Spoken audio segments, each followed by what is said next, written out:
Hey mamas, before we jump into the physical techniques and preparation things that we're going to be doing to get ready for your pain-free and empowered childbirth, I wanted to bring up a couple important points. And the first one is that your exercise for your first, second, and third trimesters are going to look pretty different, okay?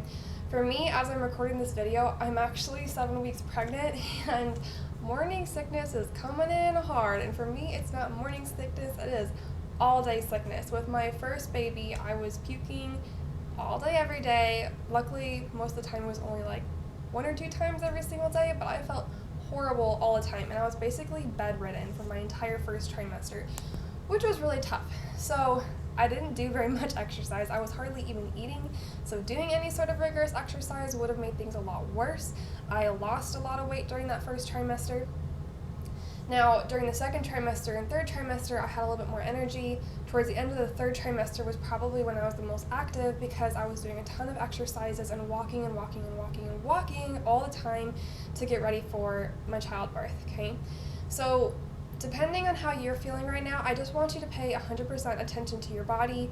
You may feel really sick in your first trimester and just need to rest. Some of you will have recommendations from your doctor that you need to be resting during your first trimester if you have a higher risk pregnancy and there's concern about possibly losing the pregnancy. Then you may be on bed rest, or you may be told just to really take things easy. Especially during the first trimester, you're probably going to have a lot of fatigue as well.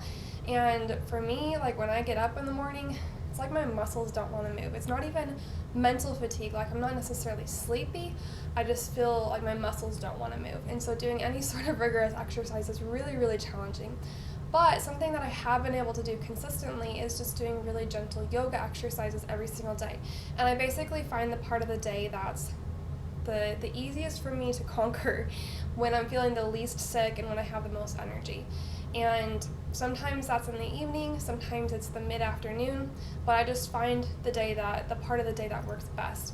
And what's really important about doing just really, really gentle exercises, especially during that first trimester, is that it can help relieve some of the symptoms that you're feeling, which it's hard because when you're feeling sick and you're feeling super fatigued, it's hard to want to do anything at all. But sometimes if you can just bring yourself to do 5 minutes of a really gentle yoga workout, you may actually feel better afterwards. You may have a little bit more energy, have a little bit more or a little bit less back pain, and yeah, just feel a little bit better and even mentally feel better, right? Feel a little bit more optimistic about your pregnancy because it's hard when you have morning sickness all day, every day. That's really tough. Okay, what I did last night for my yoga workout is I was having some really, really, really bad bloating. Okay, my stomach was blown up like a balloon.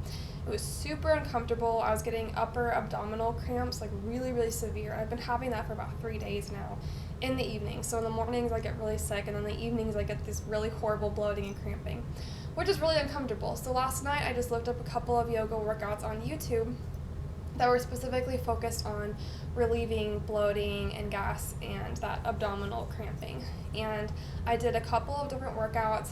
I was patient with them because sometimes I have this tendency to want to rush through my yoga workouts because I just want to go to bed and I don't feel good. But I went through the whole thing, I relaxed through it, and that relaxing and then doing the simple movements like pulling my knees up to my chest helped the gas to finally start moving, and it really, really, really helped relieve all that bloating, and I was able to sleep a little bit better. So that was really, really key for me. And what I did for you guys was put together a list of yoga workouts that I found that are really helpful for relieving different symptoms during the first trimester, during the second trimester, during the third trimester, and I put all of those together for you, and they're just yoga workouts that I found on YouTube, in addition to the workouts we provide in this course. And you can go ahead to that list and say you're experiencing that gas and bloating, try out one of those workouts. If you're experiencing a lot of fatigue, try out one of those yoga workouts. Again, the reason why I love yoga, especially during the first trimester, is because you've just got so much fatigue and you've got so much morning sickness. That may be the only thing that you can do, okay? If you're looking for something a little bit more rigorous, like you're just feeling fine in your first trimester, you feel great, then of course you can always continue your workouts that you've been doing, or there's Glow Body PT. She has a free prenatal training plan, and I'll give you guys a link to that as well. That's something that I did during my first pregnancy, not during my first trimester, but once I started feeling better again, I started following that training plan, and that was really helpful as well, okay? Second thing I wanted to know is that pregnancy is not the time for you to become a bodybuilder or become a gym maniac, right? Can you become physically fit during pregnancy if you were not before? Yeah, 100%. That's actually one of the things that I teach, because I don't want women to feel like if they were not already doing a lot of exercises before their pregnancy that they can't start preparing now to have this awesome warrior birth and really excel in their labor marathon, okay? You can, you totally can. The reason why I say that this is not the time to become a gym maniac is because you want to be listening to your body, okay? That needs to be your number one focus. Pay attention to how you're feeling. If you are feeling overly fatigued, your muscles don't want to work, be gentle with yourself. You can push yourself hard after your body has recovered postpartum, then you can push yourself a little bit, okay? Right now, be gentle. During your second trimester, you can maybe push a little bit harder if it's okay with your doctor, but always pay attention to your body, always listen to your medical provider. 2 really important things to keep in mind, okay? All right, let's jump in. First thing that we're going to talk about are relaxation techniques. One of the biggest secrets that I will tell you is that during labor, you need to be completely relaxed. That is the way that you are going to have a painless birth. If you are running around all over the place trying to speed labor up, which I've seen so many women do, seems kind of like a myth to me, honestly. Or you're like doing tons of hip circles on your birthing ball, but you're not relaxed, you're actually stalling labor. You're actually making things a lot harder. What you need to do is completely relax your body and let your body do its job, okay? It already knows what to do. You really don't have to help your body very much. You just have to let it do what it's gonna do, okay? And even in early labor, I do suggest relaxing completely. Some people will tell you that during early labor, you can be moving around, you can be doing your hip circles on your birthing ball, you can be walking. And in early labor, yeah, I think that's just fine. When I first started feeling contractions, I ran myself through the mile circuit just to make sure that my baby was in the right position. And that's kind of what the hip circles help with as well, and the walking can help with that, like if you're doing curb walking, can help make sure that your baby's in the right position. But after that, you really need to just focus on relaxing as soon as you can, because as soon as those contractions start getting more intense, it gets more difficult to relax, and especially if you're starting to get kind of nervous or jittery as you get closer to active labor, then it can be a lot harder to calm yourself down, slow it down, and start focusing on your relaxation techniques, okay? So let's just walk through a very simple relaxation. And when you're doing this, I want you to be sitting somewhere or laying down somewhere where you can just completely let go of everything. Me sitting on my birthing ball right now would not be the best place to practice relaxation techniques. I have to hold myself up and I have to make sure I don't fall off the birthing ball. But when I do relaxation techniques, I do it in bed. I'll usually do it at night when I'm trying to fall asleep. It's a really great time to practice. Though you maybe want to do that before you fall asleep, because it usually puts me to sleep and then I don't finish the practice. But this is how we do it, okay? So you're gonna lay down and just close your eyes and take a couple deep breaths, okay? And I like to breathe in through my nose and out through my mouth. And as you're breathing, you want to focus on releasing any tension in your jaw. You're just letting it go, okay? This is something you can do during labor as well. If you are having a hard time relaxing your jaw, a way that you can help remind yourself is by doing horse breathing like this, okay? So see how you vibrate your lips on the exhale? And that helps to relax your jaw muscles. And it actually helps to relax your cervix as well, which is super important because that's where baby's coming out. Okay, so we take a couple of deep breaths, and then we're just gonna slowly work our way up our body and tell ourselves to relax. So you're gonna start with your toes, and in your head you're gonna think, toes relax, or toes go to sleep, okay? It may sound silly, but just whatever you need to do to tell your toes to relax, okay? And then just focus on completely letting go of any tension in your toes. Take a deep breath. Toes relax. Are your toes relaxed? Good. All right, now we're gonna move on to the soles of the feet. And then we're gonna say, soles of the feet relax. If you don't want to say it, that's fine, but focus your head on your feet, on each part of your body. Relax it completely. Take another deep breath, then we're going to relax our heels. Then we're going to take another deep breath, and then we're going to relax our calves. And take another deep breath, and then we're going to relax our knees, and then our thighs. So see how we're doing this just step by step, super gradually. And we're going to do our hips, and then we're going to do our waist, and then we're going to do our chest, and then we're going to do our shoulders, and then our upper arms, and then our elbows, and then our forearms, and then our hands, and then our fingers, okay? We're slowly, with every single breath, relaxing more and more, okay? Then we're going to relax our neck. Take a deep breath, relax our neck. Make sure your shoulders are still relaxed. Then we're going to focus on our jaw, okay? The jaw is one of the most important things that you can and should be relaxing during birth. So make sure you focus on your jaw and relax it completely. Take a deep breath, relax your cheekbones, not your cheekbones, your cheek muscles. Relax your forehead, relax your ears, relax your head, okay? By this point, everything should be relaxed. Your eyes, your face, everything. And then after that, you can just lay down, take some deep breaths, enjoy being completely relaxed. When you are in your third trimester, you probably won't want to lay on your back because you've got a big baby belly, and that can put pressure on some very important blood vessels or arteries, and that's actually not good for you or your baby. So make sure you're on your side when you're doing these relaxation techniques. You can do your exaggerated side lying position, which is part of the mile circuit, but that's also how I labored. I stayed in that side lying position the whole time until we got to transition. Then I was in the birthing tub. But it's where you just lay on your side, and then you have your leg propped up over a pillow, and we'll talk about that later as well. But again, doing your relaxation techniques on your side is really important during the third trimester. Now, again, during labor, doing that horse breathing can be a really great way to remind your jaw to relax and remind your cervix to relax. So as you're relaxing during labor, take a deep breath in.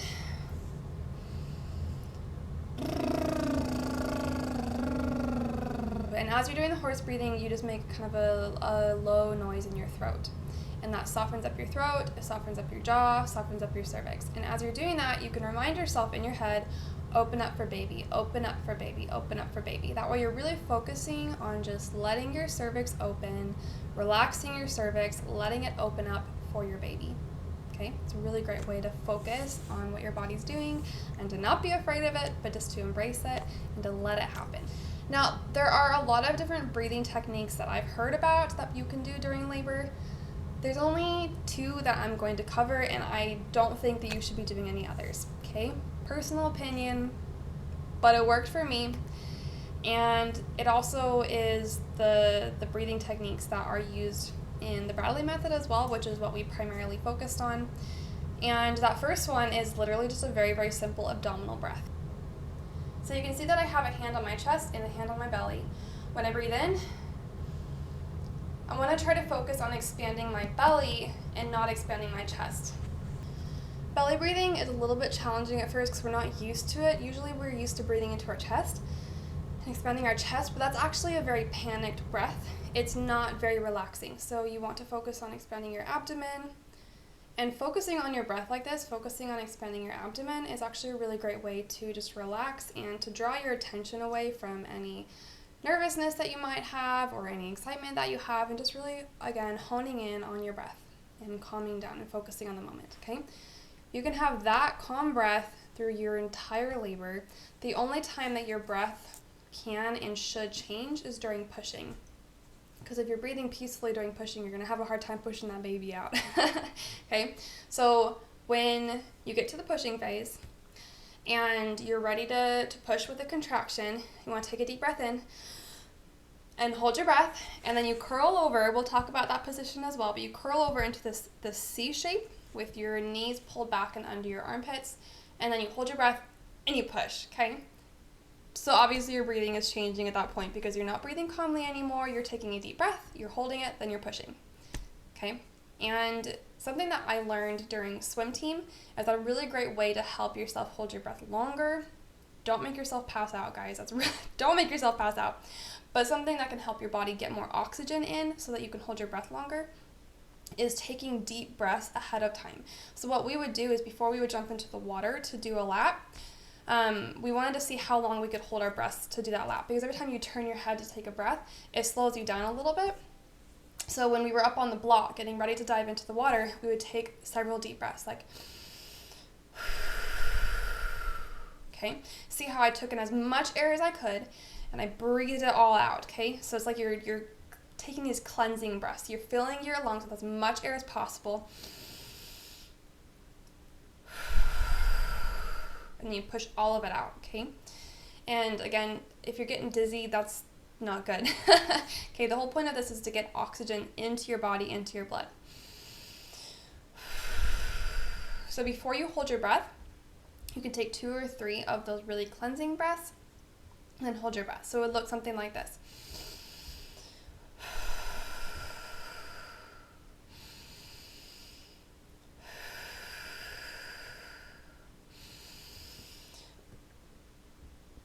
Okay, see how I held my breath on that third breath? It's totally going to depend on how much time you have before that contraction hits full force, because you're going to want to be pushing with the contraction. So as you feel that contraction coming on, be taking your deep cleansing breaths, and then when it's time to push with the contraction, hold your breath and push.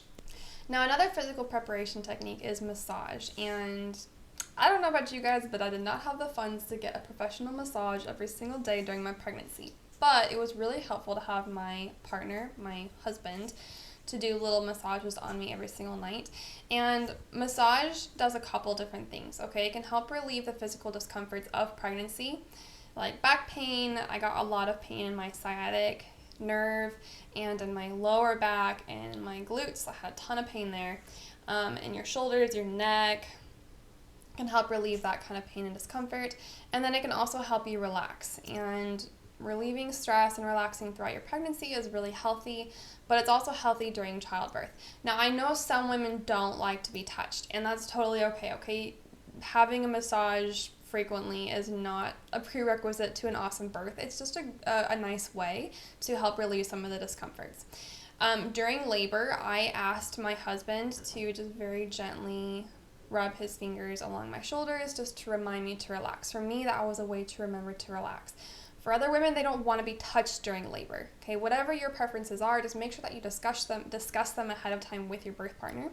But with massage, there are several different massage techniques that you can use. One of them is that your partner can take their knuckles and just rub them on the upper sides of your glutes. Okay, let me show you what that looks like.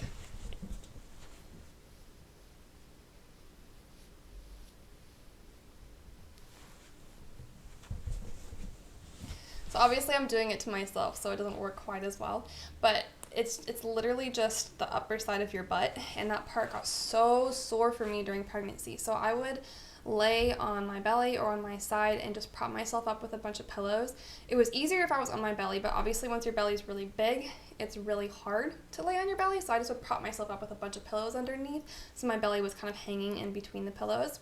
And then he would take his knuckles and just rub them on that upper part of my glutes, on the upper part of my butt.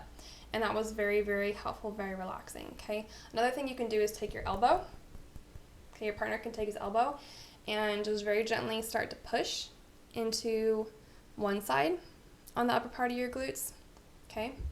Let him know where it feels good, where it doesn't, and he can adjust accordingly. You can show him where you'd like him to be pressing, and just very gently press and hold for 30 seconds and release. Okay, you can tell him if you need more pressure, less pressure, and the same thing with the other side of your glutes. Gently, gently press for 30 seconds and release. Some people need more pressure, some people need less. Now you can also get a professional massage. There are prenatal massages that you can purchase, which are pretty cool. I might try it out one of these days. But again, the whole purpose of massage is just to relax and to relieve some of the discomforts during pregnancy. Now, sitting right is super important, and I'm not going to show you again the poses here because I already showed you in your labor crash course video. So if you need a refresher, make sure you go back and watch that video. But I'm just going to recap real quick that when you're sitting down, it's really nice to have a birthing ball because it's a nice reminder to keep your shoulders back and relaxed, to keep your back in a neutral position. You don't want your belly hanging forward too much because then you're going to have a lot of pain in your lower back. Okay, you want to pull your belly in just a little bit, and it might be a little hard once it gets bigger, but you can do it. And the way you can do it with a birthing ball is just to roll the ball forward with your hips, and you roll your hips forward, and then your belly is not hanging forward so much, and you are going to need to use your muscles in your back to strengthen your back and to hold your belly up a little bit. This is going to be pretty uncomfortable if you're sitting for long periods of time and you're not used to sitting up straight and having a nice posture. Your back will probably be a little bit sore the first few times that you do this, but it will get stronger, I promise, and it's worth it. It's going to relieve a lot of pressure in your back and a lot of pain in your back throughout your pregnancy. Again, shoulders back and relaxed, and your pelvis should be rolled slightly forward, but don't tuck it way forward, okay? I want to show you guys something. So if you're hunched over like this all the time, and your back is round, then baby's going to want to rotate so that baby's back is rounded out to your back. And that means that baby is facing forward, that their head is facing forward. We don't want that. We want baby's head facing backwards, towards your spine, okay? And what's the best way to help baby do that and make sure that they're in the right position? Let me show you. Okay, I obviously don't have a huge belly right now, but imagine that I have a round belly here, okay? If I'm rounding up my back, not good. But if I round it forward, and I'm allowing my belly to round forward, then which way do you think that baby is going to want to sit? Your baby's going to want to sit with their back rounded out to your belly, which is good. That means that their back is towards your belly button, and that their head is facing towards your tailbone, towards your spine. Something else that was super helpful for me during my pregnancy was chiropractic care. And I know this is another one of those things that's not necessarily cheap. But when you think about it this way, when you have a natural childbirth and you decide to give birth in a birthing center, for example, it actually cuts out the cost of birthing by thousands of dollars. When we were looking into giving birth, the cost of delivering in a hospital, just delivery, okay, this does not include prenatal care, delivery alone was $17,000 minimum, and that's without interventions. Okay, that's just like a simple vaginal birth. I think it included the epidural, but if anything like happened beyond that, you'd be charged extra. Now, when we looked at the birth center price, the package, again, this is without insurance, but the package for prenatal care plus delivery at that birthing center was about $8,000. So you see how that's way cheaper? And so we could take that extra money that we were saving from not going to a hospital and put that into chiropractic care, which for us came out to about $1,000. And I didn't do it my entire pregnancy. I did it for my 3rd trimester. And it's really, really helpful, again, for relieving the discomforts of pregnancy. It can help with back pain. It can help with morning sickness, actually, which is kind of cool. I haven't tried it during my 1st trimester, but I've heard that it can help with morning sickness. It basically helps keep your spine in alignment, and your spine, your spinal cord, controls your entire body. So if it's a little out of place and signals cannot flow properly, then it can mess with some of your symptoms that you're having. So making sure everything is in alignment can help your body to be more comfortable. And the other thing about chiropractic care is that many women who have chiropractic care during pregnancy have shorter labors, and that has been shown several times over, and I am 100% a believer that that is a reality. My friend, her name is Stephanie as well, she's the one who recommended chiropractic care to me. When she gave birth to her first 2 babies, they were really long and very difficult labors, but when she started getting chiropractic care with her 3rd baby, she said that the whole labor was like an hour and a half long. It was crazy fast, and she 100% contributes that success to chiropractic care. And I ended up going and seeing the same chiropractor as her. If you're looking into a chiropractor, I would definitely look for somebody who specializes in family and pregnancy chiropractic care because they use slightly different techniques than other chiropractors. I did try seeing a couple different chiropractors beforehand, and One of them was able to help me with the sciatic nerve pain, but it didn't seem to be helping very much with the pregnancy itself until I started seeing the chiropractor who was focused on prenatal care. And he did a very simple routine every single time that I went to visit, and I did have a very quick and easy birth. And that was the story that I was hearing from everybody I talked to who was seeing that chiropractor. So it was a really good experience, and something that I highly recommend. If you can just carve out a little extra bit of your budget for that chiropractic care, it's worth the investment. Now, there are a lot of stretches that you can do during your pregnancy as well. We covered a couple of them in that initial crash course video, and the first one that we'll discuss here is dip the hip. Now, these all come from Spinning Babies, so I can show you how they work, but I'm also going to give you the links to the Spinning Babies website because they're all about baby positioning and getting that baby into the right optimal position for labor so that things can go really smoothly.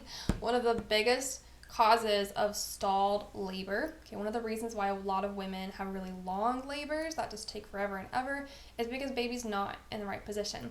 And that doesn't mean just head down. Head down is a good start. You definitely want your baby to be head down. Many times if baby is not head down, they'll recommend a C-section. But we're assuming at this point that baby is head down, and we want to make sure that baby is also has his or her back rotated towards your belly. We talked about that, and it's actually going to be at a slight angle, so it's not going to be, your baby's not going to be perfectly rotated towards your back, towards your belly, with their back towards your belly. They're going to be at a slight angle like that, and that's the optimal birthing position, and that way, when your contractions start, they're going to be more efficient. Baby's going to be ready to slip through the birthing canal at the right time. They're going to be putting enough pressure. Their head is going to be putting enough pressure on your cervix. If they're rotated kind of awkwardly, or if their back is towards your back, then it's hard for them to be at the right angle for their head to put enough pressure on your cervix to keep it stretching and opening, which is why labor tends to stall, And that's why the mile circuit is so powerful. And that's why a lot of women actually have to do it during labor, is because if things just keep stalling and they keep slowing up, a lot of times your doula or your nurse or your midwife will recommend doing the mile circuit, and yes, doing it during contractions, which is challenging but worth it, and it'll help your baby slip into the right position, and then it'll start progressing things a lot quicker. Now, there are several exercises that you can be doing before labor, during your third trimester, and at the beginning of labor as well, to help baby be in the right position. And many of these exercises come from Spinning Babies. So I'm just going to show you their website because I don't want to steal their techniques. I'll just show you what they have because these are really, really helpful. And I did these throughout my third trimester and also right at the beginning of labor. Dip the hip is the first one, and basically you move your hips in a figure 8 motion. They have a video that you can watch where she shows you how it works. I wasn't able to find it on this website, but I'll link it down below. There's a YouTube video of it, so I'll link that video as well. But again, you're just bending one knee and then you bend the other, and it moves your hips in a figure 8 motion and helps baby to rotate into the right position.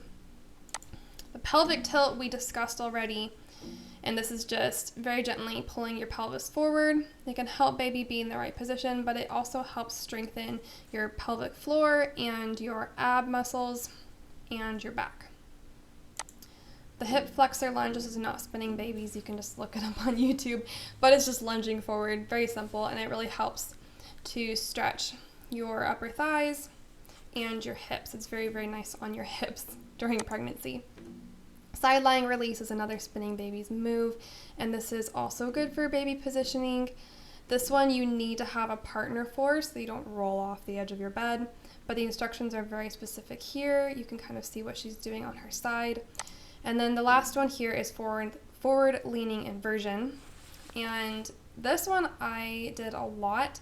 The whole purpose of it is to help baby sit up out of your pelvis a little bit so baby has room to turn around into the right position.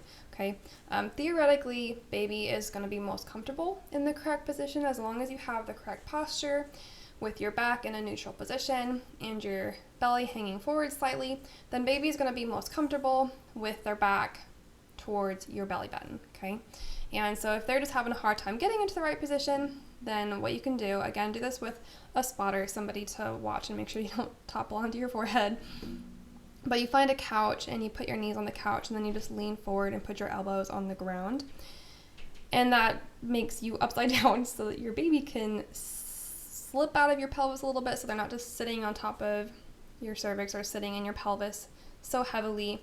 They can let go, they can release, drop down just a little bit towards your head, and have a little bit of room to spin around, okay? And then it tells you what to do after the forward leaning inversion as well, okay? This one I did a lot during my 3rd trimester, and it was actually really, really nice on my pelvic floor area. It helped relieve a ton of pressure. When I was getting a ton of discomfort in this hip region, I just would do this, and it felt amazing. It literally released so much pressure. I felt like it was releasing a lot of tension on some of my ligaments down there. I could like literally feel that tension releasing. So this felt really, really good. I highly, highly recommend it. Walking during pregnancy is one of the most effective exercises that you can do, especially towards the end of the 3rd trimester, where you're doing a lot of really vigorous exercises like jumping or running around can be really uncomfortable. Okay, your joints get really loose, your belly is a lot heavier, but walking you can definitely do every single day, and it's healthy for you and your baby. Now, for me, having a quick birth was so important because I watched so many birth videos about these moms who were in labor for 24 to 48 hours, and by the end they were just absolutely exhausted. And I did not want that, okay, because I already knew that it was going to be challenging enough going through this new birthing experience that I had never had before, and I didn't want to get to the end and also be super tired, because once you're tired, then you just don't have all of your mental energy to keep going and to keep letting yourself believe in your body and keep relaxing.